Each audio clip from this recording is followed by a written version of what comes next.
Sleep 2 Business Genius, Business History, Fact number 20 of 107-minute read. Subscribe, like and share. Made for the masses. Before the factory system, almost everything was made by hand, one at a time, by skilled craftsmen. Then a new way of working changed everything, and for the first time in history, ordinary people could afford to buy things that had once been luxuries. By Sleep to Business Genius, Business History, Britain and America, 1800s. A factory production line running at full pace, the system that made goods affordable to ordinary people for the first time and transformed the economics of everyday life. Let your mind drift. Let the day's details fall away. And imagine a world without mass production. In that world, almost everything you own would be different. Your clothes would be sewn by hand, one garment at a time, by a tailor or seamstress who spent days on a single coat. Your dishes would be shaped individually by a potter. Your furniture would be crafted piece by a joiner. The tools in your kitchen would be forged and filed by a blacksmith. Everything would be expensive. Most people would own very little. This was the material reality of most of human history.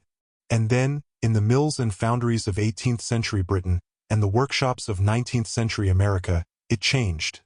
Mass production did not just make things cheaper. It created a new relationship between people and objects. For the first time, ordinary working people could own things that had previously been beyond their reach. The age of the consumer had begun. Subscribe, like and share. The factory system. Britain 1760s, 1830s are the first factories and what they changed. The key innovation of the early Industrial Revolution was not any single machine but the factory system itself, the organization of production under one roof, with workers performing specialized tasks in sequence, powered by a central energy source.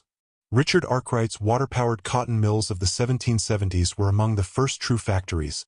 Large buildings housing dozens of machines, operated by workers who each performed a single repetitive task as part of a continuous production process. The logic was straightforward and devastating in its efficiency. A craftsman who made an entire garment from start to finish was skilled but slow. A factory worker who did only one step, spinning, weaving, cutting, finishing, could do it far faster, and the steps in sequence could produce garments at a rate no individual craftsman could match. Adam Smith had described this division of labor in 1776 using the example of a pin factory. 10 workers each specializing in one operation could produce 48,000 pins per day. A single worker doing all operations might manage 20. The American system.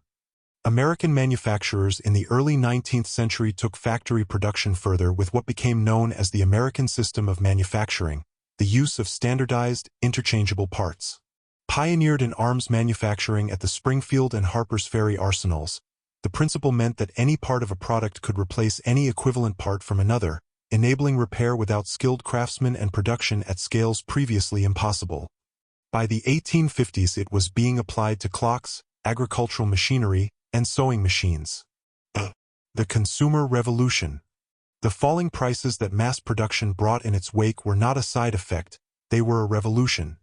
In 1750, a working family in Britain might spend virtually all their income on food, with almost nothing left for manufactured goods.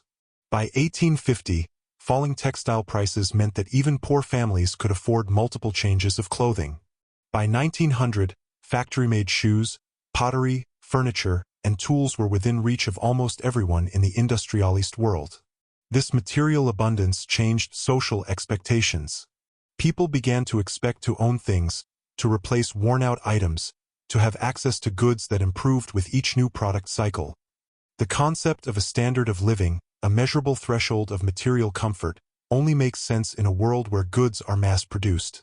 Before the factory system, for most people, there was no such thing as a standard of living to improve. The factory also created new social realities that were far from uniformly positive. Factory workers labored long hours in dangerous conditions for low wages. Child labor was endemic. The environmental costs of industrial production were enormous and largely ignored. Mass production created the material conditions for modern prosperity, and the social tensions that would drive the labor movement, socialism, and the regulatory state of the 20th century. Subscribe, like and share. Everything affordable. Everything familiar. All of it born in a factory. Subscribe, like and share. Tags: Mass Production Factory System, Industrial Revolution, Division of Labor, Business History, American System, Consumer Revolution, Sleep Learning, Economic History. Sleep to Business Genius weaves 100 fascinating business history facts into soothing, story-driven narratives. This is fact number 20 of 100. Part of 100 Facts About Business to Fall Asleep To, available as a full narrated video on YouTube.